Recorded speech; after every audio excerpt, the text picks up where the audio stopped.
This is the Collecting Real Estate Podcast. I'm your host, Stephen Purse, here with your co-host, Bill Hamill. I'm somewhat more comfortable collecting real estate than I am collecting other stuff. This is the Collecting Real Estate Podcast. I'm your host, Stephen Purse, here with your co-host, Bill Hamill. We just interviewed Cameron McClellan from the Colorado team. He's with the EXP Brokerage. Great agent, great communicator, doing a lot of great things. Bill, what do you think about the episode? Oh, I thought it was great.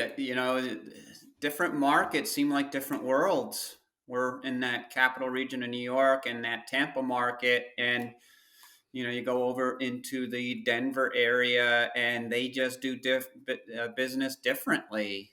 Different ways of developing real estate, different ways of benefiting from real estate, whether there be a cash flow or an appreciation market. Every different area has to figure out how they're able to benefit. Yeah, he mentioned some red tape being in place for the last decade or two that was prohibiting multifamily growth in Colorado and the Denver area. I didn't know anything about that. So that's something to listen for. And apparently now that law is gone, so we might see some multifamily growth in that area. Cameron's crushing it, but what really impressed me is how he has structured his team. It seems like they've built a great culture within the team that he's put together. They have a lot of routines and daily habits that I think are contributing directly to their success. Without a doubt, they're doing some structured things each day that allow everybody to improve very, very quickly. So, as we've realized, is getting outside of your comfort zone, building that muscle, and ultimately, if that's what's necessary to improve. Yeah, this is one of those episodes where if you're an investor, there's definitely some takeaways. If you're an agent broker, there's definitely a lot of takeaways. But even if you're just any profession, I mean, if you're a day-to-day accountant, there's takeaways in this episode. He even gets into what it takes to run an ultra marathon. So I think there's a lot of value here for anyone. Yes. Cameron McClellan, thank you for being here this morning, all the way from the Denver area. Excited to discuss your real estate background. Let's get right into it. I want to hear how you got into the industry and what you think about it right now. Got into the industry because just growing up, I was always working in construction jobs, framing houses, building foundations, and did a 4-year college, worked with a lot of the contractors in town during that period. And as soon as I graduated, one of my mentors in Phoenix, Arizona said, "Hey, come down, be a buyer's agent for me." So I worked as a full-time buyer's agent for 5 years. And that's really where all the success has come from having that mentor early in my career. And, we still have a great relationship today, but just having somebody to coach me through those early years, because I was 23 whenever I got started. And so I always share, like, in those 5 years, she probably got me 10 or 15 years down the road because I was aligned with somebody who had already been there, who had already done it. And so I worked with them for 5 years. And then in 2015, moved up to Denver and started Colorado team here. And now we're a team of 6 agents and 4 admin. Oh, that's awesome. Yeah, mentors are super valuable. I've certainly learned that way too late in the game. I recall just reading books and gathering as much information as I possibly could. Off I went trying to figure it out in real life by myself, and seeing that you're really able to compress time with proper mentorship. What part of real estate did you gravitate to once you did get a good grip on the business? So whenever I got started, it was 2011, and that was really the bottom of the market for a lot of the markets in America. Phoenix was just starting to come up out of the dust from the recession, and so a lot of the homes we were selling were REO properties. And again, I was really young, but I had connections through my mentor where they were saying, "Hey, take my retirement account and go out, and if you find any homes that match this profile, just make an offer for us. we'll get it, just do your thing. But here's $2 million, go out and buy as many homes that fit this profile as you possibly can. And so that was kind of my first couple of years in real estate, was just helping people move money from their retirement accounts into real estate. And gosh, looking back, like at the time, it seemed like those homes were getting more expensive in 2012 and 2013, and they've done nothing but skyrocket. So such a house hack and a power play by those people to recognize a low point in the market right then. 2011, what a time to get into the real estate market here in the US. Also, the mentor thing definitely sticks with me. I started working with Bill when I was 24, and I say the same thing, 10, 15 plus years of experience that you condense down to 1 year of teaching. It's invaluable. And anyone looking to get into the industry, if you do want to do it full time, I can't think of a better way to get into the industry. I'm intrigued by this story of taking retirement accounts and transferring that capital into investment properties. Can you tell us a little bit more about that? What kind of, maybe some specifics of what these assets looked like, where they were, and what the returns might have looked like? Yeah, and it's interesting because the first one was a sign call on a $78,000 single family home. And I know a lot of agents like sign calls very low on the totem pole for them. They don't really think that those are qualified leads, and especially whenever it comes on a $78,000 property. This guy calls up and he's like, 78,000 for this house? Really? I'll take four. And so we were looking at single family homes, 3 bedroom, 2 bath, plus 1,500 square feet up to 2,000. And, Phoenix is a great place to own real estate because there's not a whole lot of weather. We don't have a whole lot of water that causes issues with these properties. So we saw, we went out, we got a few properties with this investor, and then another lead comes in and it's like, oh, hey, we just did this with this person. You seem like you're financially savvy. Let's go do this with you. And they loved it. And so the wife did it, and the husband's watching, and he's like, hey, I'm going to do that with mine too. And so it just kind of snowballed into 4 or 5 clients who really, helped get through those first couple of years getting started, because we were just looking for single family homes that would cash flow, and we were counting on appreciation at that point to really take us all the way through. So there wasn't a high rental return. I think it was about $200 a month at that time. But look at the appreciation they've gained since 2011. It's really, really cool story. No, that's great. One thing I did witness anyway after that recession in 2008, 2009, you're talking about Phoenix and Denver, two areas you've been where they heated right up and they melted right down. So were these people just coming into these areas speculating when these two markets were literally at arguably rock bottom, and anybody who's witnessed the history of real estate, they knew that it was just going to blow up?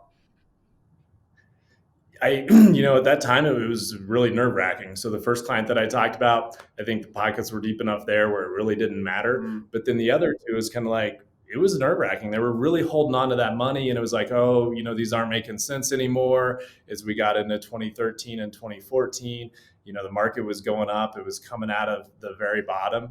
And so, yeah, at that time, it seemed like a mistake to be buying them at some points. But here in Colorado, what we say is since 1970, the only mistake since 1970 is not buying sooner, because we've just watched Colorado's market explode and get more expensive since then. And so I think now that I've got about 12 years in the industry, looking back, that's the advice that I give now, is that this is only getting more expensive as we go.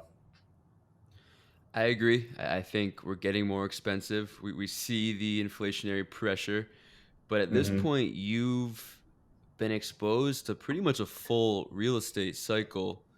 Even though we are still seeing home prices increase, what do you think about being at the end of the cycle here? And it has to at least dip eventually, right?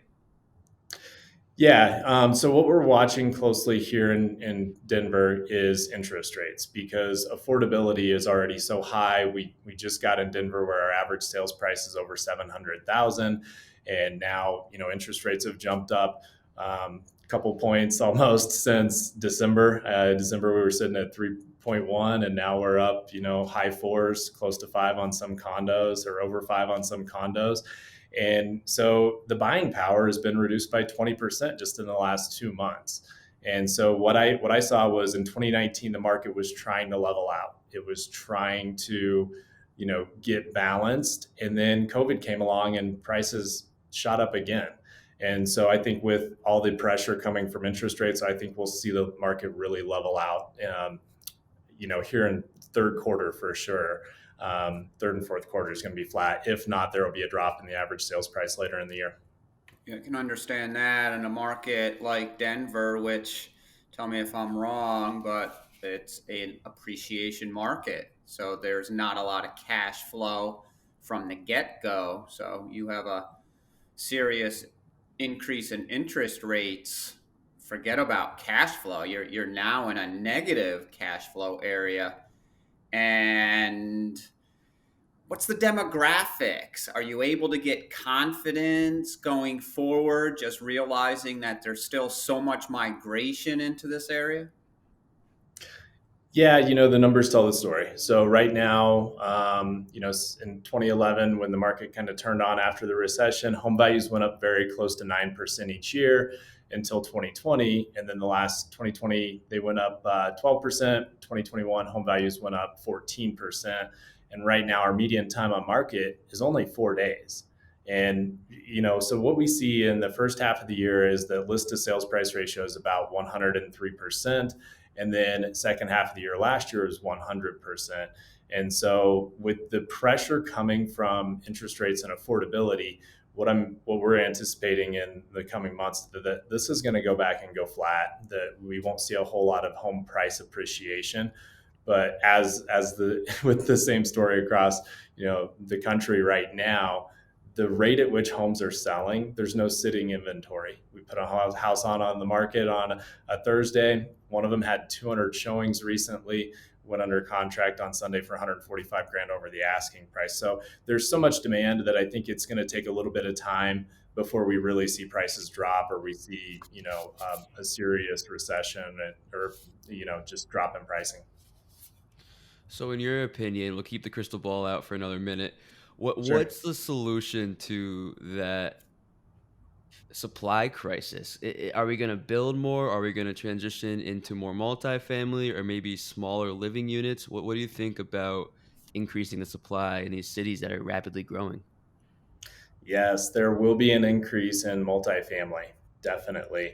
But we're still underbuilding it by about 30% based on what our demand is. So there's no shadow inventory that's out there. We're not going to get more from builders because their supply chains are bad.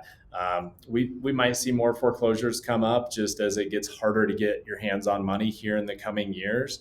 Then we're going to see businesses go under, and that causes foreclosures and the housing market because people are kind of counting on borrowing from their house to keep their business afloat. So that's what we see the most of for foreclosures, but I don't think it's enough to really affect the market, especially, with where we're at right now. Any inventory that's coming on is gone within a couple of days.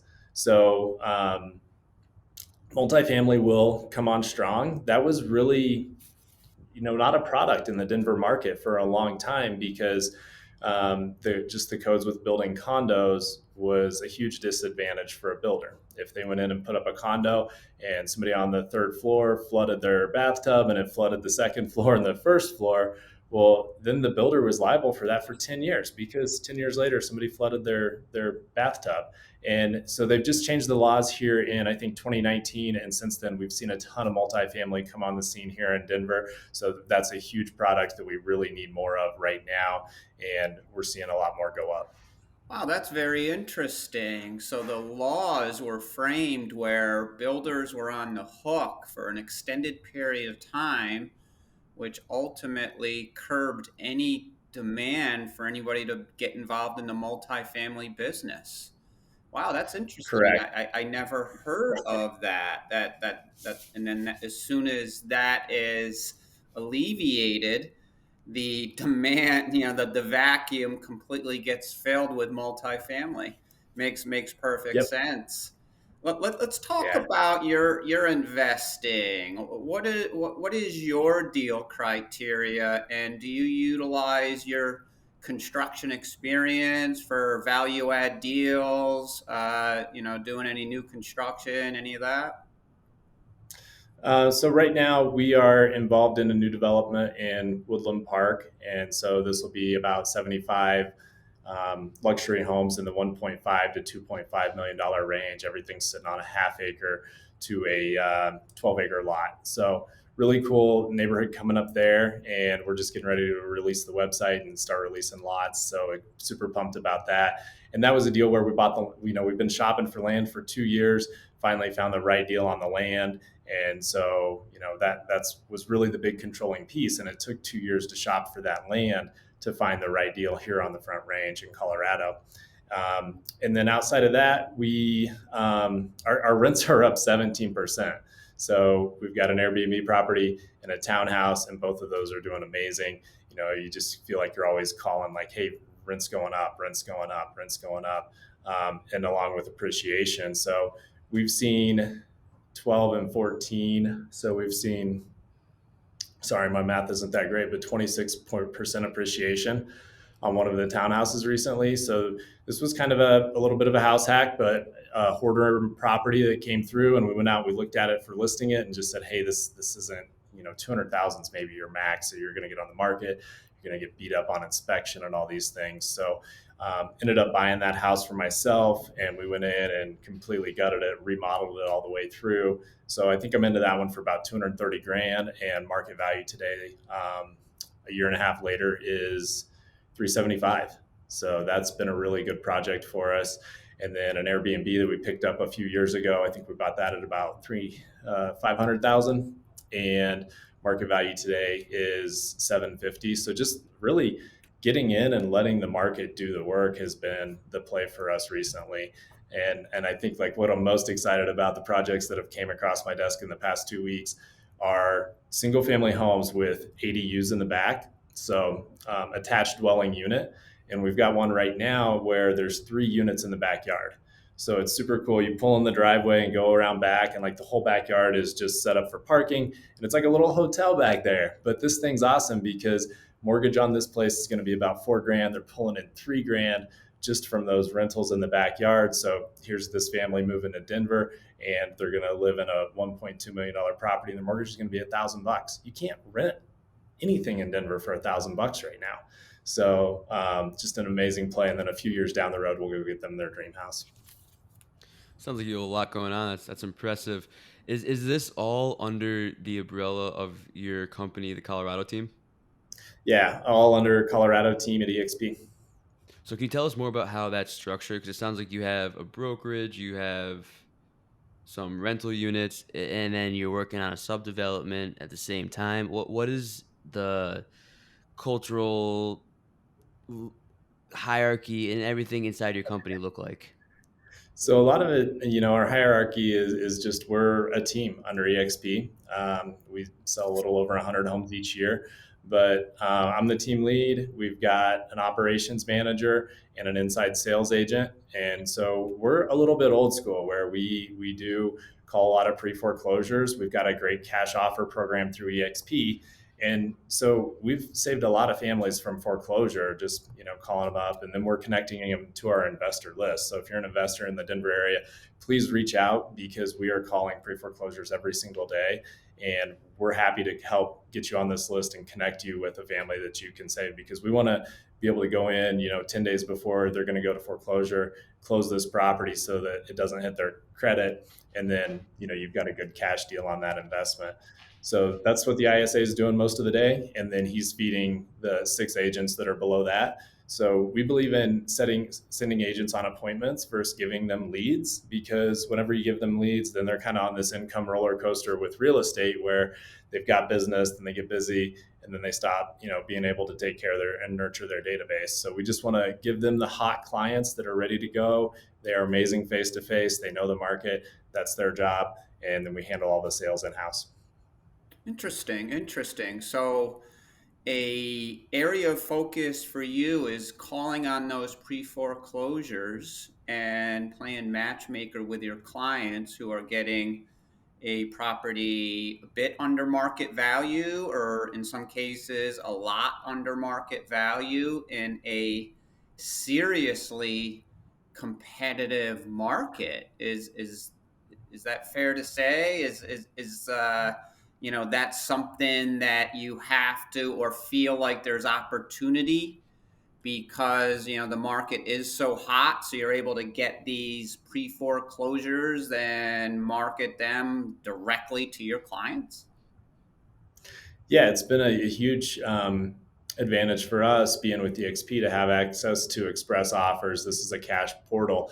And so we kind of got started with that where, we would go out and we would take pictures of these homes and then hand it off to the investors. Then we started building a lot of relationships with the investors and, some of our buddies wanted in. So now we've just got a network of investors. So whenever a client comes to us that's in pre-foreclosure, we're able to get them 2 or 3 offers on that property. And the investors are loving it because otherwise they're going to go buy it from a wholesaler at a higher price. So we're still getting them a better deal than they would from a wholesaler. And then our clients are super pumped because they're getting multiple cash offers and they're getting this thing closed before they ever go into foreclosure and have to deal with all those headaches. Sounds like a great program. Was your a mentor also with EXP? No, they are really good at independent brokerage. It's Rachel Richards Group in Phoenix. Okay, so why EXP? Because I can't go anywhere on a real estate page and not see EXP these days. It seems like the brokerage is growing so fast. I have a buddy up here in the upstate New York area. Shout out Brendan Grits. He's with EXP. I love the stuff he posts about the virtual, almost like the metaverse spaces that Yeah, EXP is hosting these meetings in. It seems like they're sure. doing things that other brokerages aren't. Can you tell us why you chose EXP and what that's like? Yeah, I was kind of surprised by the decision myself because whenever it came out, a lot of agents were trying to build their downline and they really didn't know how to recruit, and so they were just kind of vomiting all over the whole real estate industry because there was this new thing and they just didn't know how to handle it. But then you start watching some of the bigger players go over and you see Curtis Johnson and Kyle Whistle and Dan Beer and Treasure Davis, and you're like, hold on, something's going on here. Like all these people that are really smart that are selling 700 homes a year, like why are they going to EXP? And so Treasure Davis, she is in Colorado Springs and she sells about 500 homes a year. I think they're going to be even more than that this year. But when I saw her make that move, that really caught my attention. So we sat down and talked about it. And I had all these struggles before where when we were trying to figure out how to grow our team, we had to go figure it out ourselves. We had to go find the system. We had to go spend the money. And if it failed, like we were out, a lot of times $10 or $15,000 trying to figure out how to run a new lead pillar or something like that.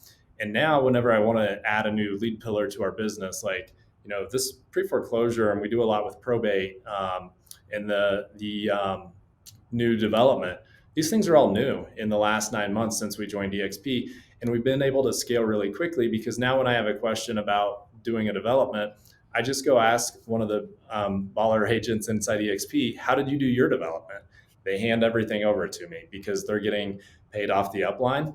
And so then whenever we wanted to do pre-foreclosure, we just go ask somebody else, what are you doing here? Or if we're thinking about starting farming, Dan Beer farms 30,000 homes a month. So you just go ask him. And so everybody just sharing what they're doing. And that collaboration allows you to see around the next corner so you don't make any mistakes. So it's a lot easier on my life and on my agent's life because we know what our next move is and we know exactly how we're going to do it because it's been proven by somebody else. That's interesting. So EXP is the culture or the whole idea to fill those gaps that other brokerages don't do, like the pre-foreclosures and probate. And does EXP supply you with software that allows you the vehicle to create these systems and these opportunities? No, I think EXP is just the vehicle that allowed all these agents to get in line and to get to where they would collaborate. It gave them a reason to collaborate and share what they're doing with other agents, because most brokerages don't allow that, or they're not set up. If I want to go to a different brokerage and ask the top producer what they're doing, there's no reason for them to tell me. And at EXP, there is a reason for them to tell me because of the downline. So we don't rely on a whole lot of their technology. I will say I like the metaverse that you have brought up, because you can go in there. There's no small talk. Just get straight to the point. Hey, here's what I need. Okay, great. Bye. So that's saved us a little bit of time, but I don't think that their tech or anything like that is allowed or has really been a huge game changer for any of these pillars that we have. Sticking on the technology topic, we see technology in real estate changing. It's still lagging behind other industries a little bit. You see Zillow kind of fail with their attempt. I know our local MLS feels like it's a website from 2004. You see Redfin saying that agents are going to be expired in the near future and you only need websites to do the buying and selling for you. What are your thoughts on real estate and technology and how technology is going to influence real estate moving forward? Oh, I love it. I think that, if you're a homeowner and you're not on HomeBot, I think that's a huge mistake. This is just, an automated update. Sure, it's an estimate on what your home's worth, but at least you get it every month and you know what it would rent for and how much cash you can take out and where interest rates are. You've got this, in Colorado, you've $600,000, $700,000 asset. So you should get a monthly update on it. And, I think a lot of those automations, people get offended by them because they're not perfect, but the market's changing so quickly. You just got to, take it as a starting point. One of the things, these chat bots, artificial intelligence, that stuff is really taking over to filter a lot of new leads. So a lot of internet leads, when they come in, they're actually being responded to by artificial intelligence, and they're going in and they have pretty good conversations with them. So I think that is going to really make it where there's more people trying to buy leads, and so this whole lead space is going to become larger. There's more room for those Google companies and pay-per-click companies to sell leads, because all the agents are just going to let it go to artificial intelligence and then filter it down to an ISA and then filter it down to an agent. So I love the technology. We embrace it as much as possible. You're not getting rid of an agent, though, anytime in the near future, especially for the niche products, because they can't evaluate the land that we're doing the development on. They can get close, but can't tell you how well that fourplex is going to perform. So I don't think the human element leaves anytime soon. You just got to find an agent and work with people who adopt technology and will use it to help you make better decisions. Yeah, I can see on that automation is all about the leads, but once it comes down to getting out there in the field and feeling, seeing that hard asset, that human touch is irreplaceable. At least I think it will be forever. But Yeah. who's to say? It's what keeps us confident getting out in the field and really, showing our expertise that you could have learned years ago is still relevant. Getting into other not necessarily automation, but trying to make things as efficient as possible, utilizing our valuable time as wisely as we can. Do you utilize virtual assistants in your business? Yes, that has been such a game changer here in the last 9 months. We have two virtual assistants and we absolutely love them. They show up on time every single day, and you give them a task and they follow it perfectly. And so we were introduced to virtual VAs, virtual assistants, through our upline at EXP whenever we moved over there, and immediately brought one on to help create the list. And so what we've found is that a lot of the lead providers are, we can do it faster if we go build the list for, a pre-foreclosure or out-of-state owners and all this stuff. Like, we want to build those lists in-house so we get the information quicker, because they've got their process to, find the information, and they're probably doing the same thing as us. They've probably got somebody on the back end who's building these lead lists. So we're just taking it in-house.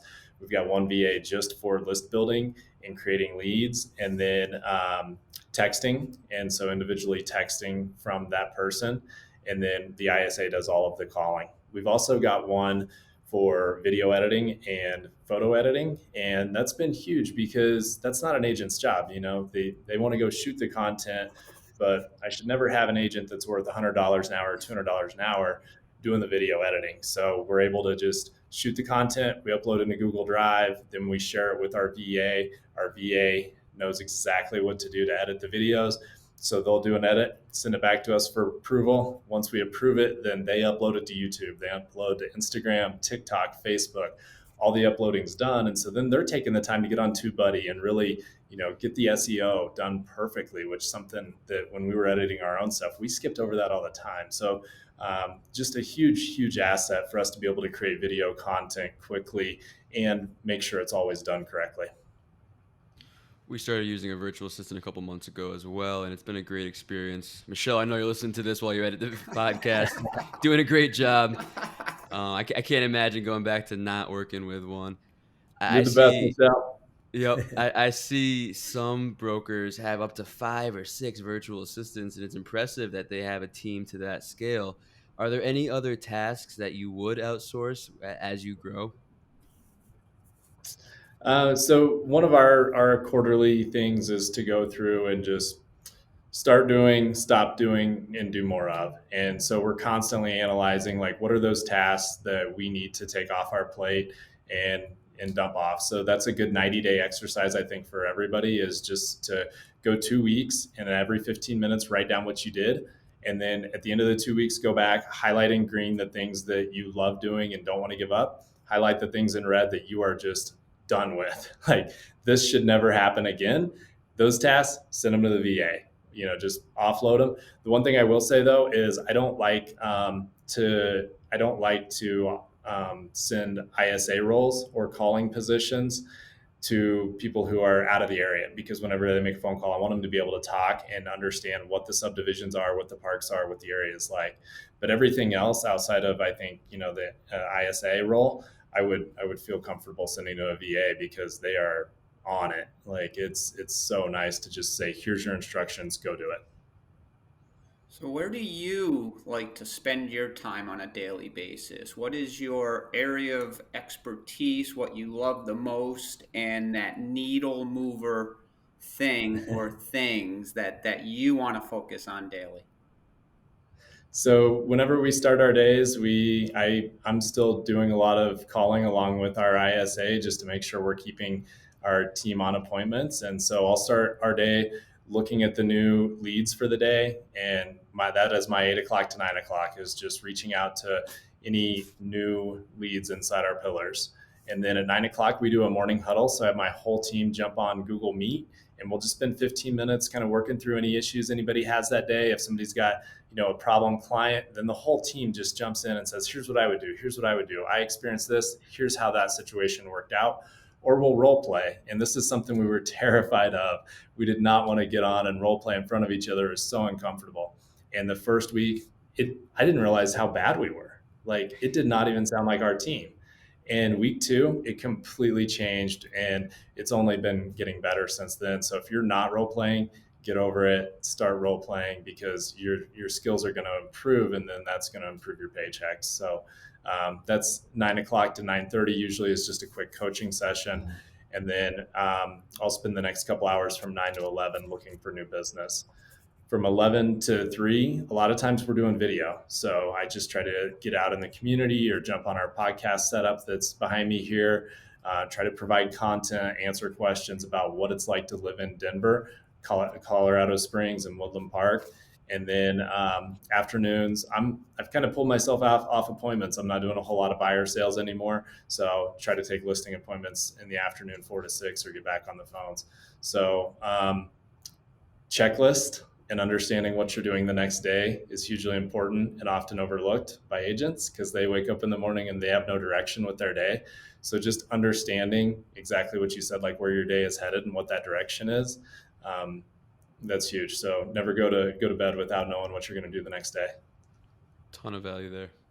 Yeah, I love that 9 a.m. All I can think of every day you guys are doing, I guess you can say, a mastermind exercise, sharing your daily experiences, what's going on, and everybody's able to brainstorm different suggestions on how to get the desired outcome you're trying to achieve.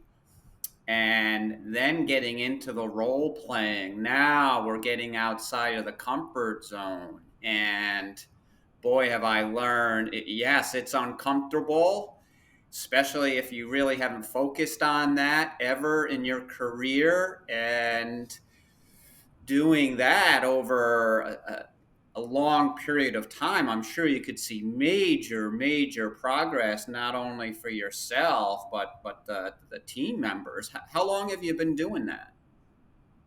We started the Huddle in July or August of last year and saw immediate improvement. And what the feedback that I'm getting now is that the morning huddle is more valuable than the team meetings. Team meetings, we have our level 10 meeting every Monday, and that's an hour long. But we're getting into more agent skills on the morning huddle, and so they love it, and they're tuning in just to help better their skills. It doesn't take long. It's just a small commitment to grow each day.